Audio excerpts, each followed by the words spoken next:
He's a doctor and he has an amazing trick to help you go to sleep faster. But he forgot to say it doesn't work for everyone, and this is what he missed. So before I tell you what he missed, let's get one thing straight. What did he get right? This will help everyone before I even tell you the one thing he missed. Cognitive shuffling is the thing he's talking about. It's a real sleep technique backed by actual research. So you might be asking, what is a cognitive shuffle? Great question. I had the same question. I just searched this up. So here's an example. Choose a word. Let's just say pencil. Usually nothing stressful like money or work or something like that. Take the first letter. So pencil, P. Start thinking of words with pencil with P, and then while you're thinking about that, try to envision the picture that with the word, and then you just keep moving on. So P, think of pineapple, vision of pineapple, and then you think of plum, you think of the plum, then you think of a printer, and you keep thinking as many words with that the first letter as you can, and then once you can't think of any more, you move on to the next one once you run out.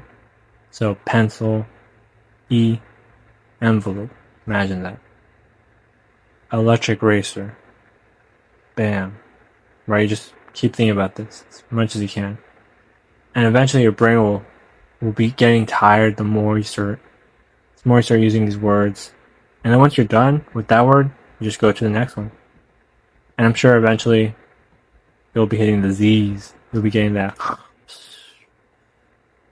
Another thing, alright, the explanation of microdreams is very accurate. The way he describes microdreams. So basically microdreams is the phase where you go from consciousness to wakefulness into sleep. So in this phase, you usually are aware of noises, lights, feelings, the sounds in the room, and then quiet. And you finally get that peace where you wake up and you just stretch and you think, that was worth it all. That felt good. And then if you've ever felt that feeling where it's hard to sleep and then you have that really good sleep, let me know if you're describing one word, let me know in the description below. I feel that same word. It feels, for me, justice. That's what I'm thinking about. You're very aware of noises, so that was probably one of the worst things for me, because that was probably when I live in a very packed house. That was really hard for me. Not pushing melatonin or supplements is amazing, especially with sleep content. People want to say, this video is sponsored by Sleep Next. This video is sponsored by, because sleep, you need a perfect mattress.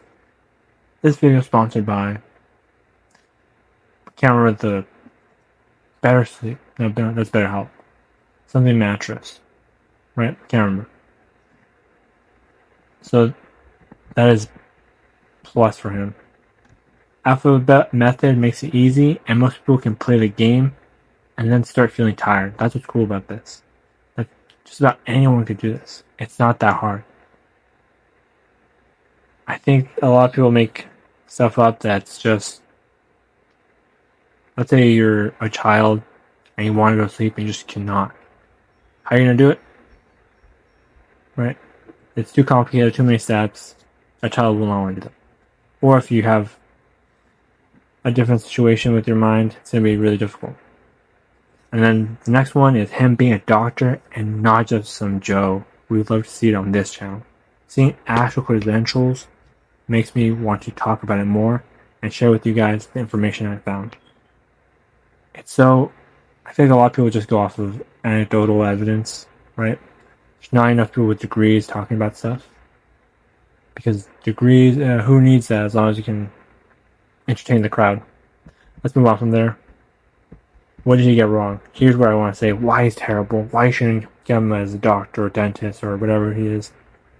This is why you should watch out for this type of guy. He doesn't mention why your mind won't let you fall asleep in the first place. Why is it? Why does that happen?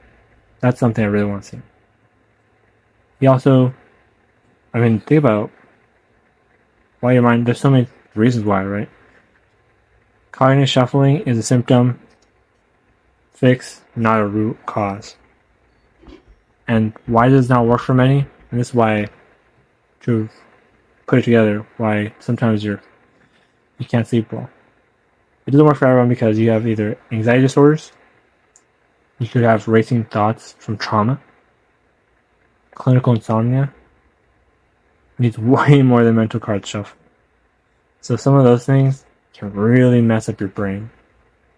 And it just won't let you sleep. I know for me, if I had to be honest, I feel a lot of it has to do with, I feel like, I don't know, trauma is such a hard word, but I feel like trauma for me.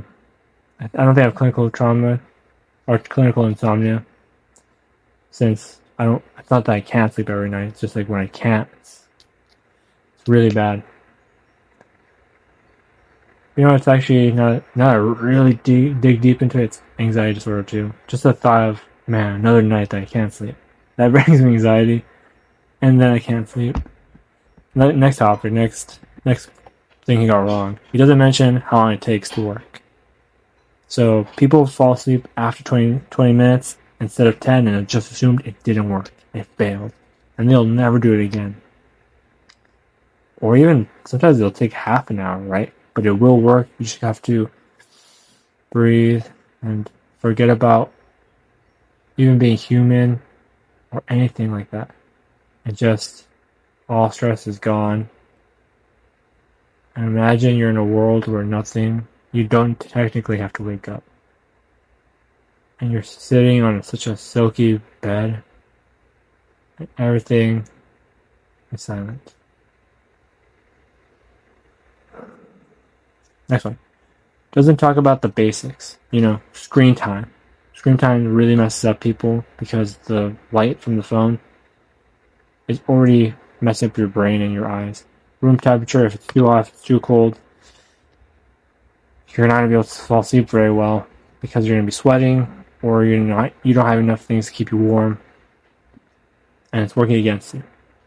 Consistent sleep schedule, you have to wake up and fall asleep at the same time because your brain likes it that way. And if you don't like your brain for that reason, that's why you guys cannot get along and you don't sleep well. So don't fight your brain on that. Sleep schedule matters way more than any technique, to be honest with you. You have to get that down.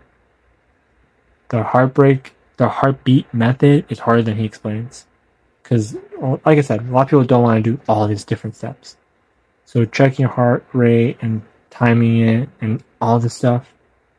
People don't even like checking their heart rate when they're alive in the afternoon, in the morning. So why would they do it at night? Right? When it's dark and they have to turn on the light again. And all sleep feels like it's ruined. So that's why I can't agree with that. That's why the shuffle is way better. Let me know anything that's worked for you in the comment section below, because that can help us all, to be honest with you. Alright, here's the takeaway from this video, just in case you're sleeping. Don't sleep in class. Start with this and then try this method. No screen before bed.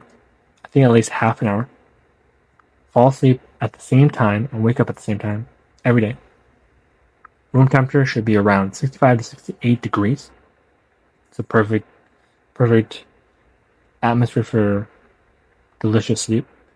Then use cognitive shuffling as a last resort. It's just, if those things are not working and it's been a little bit, let's see if it pays off and does what it should be doing. So let me know if it worked for you in the comment section below, or if you're going to try it. And let me know if you have any comments, questions, concerns. If not,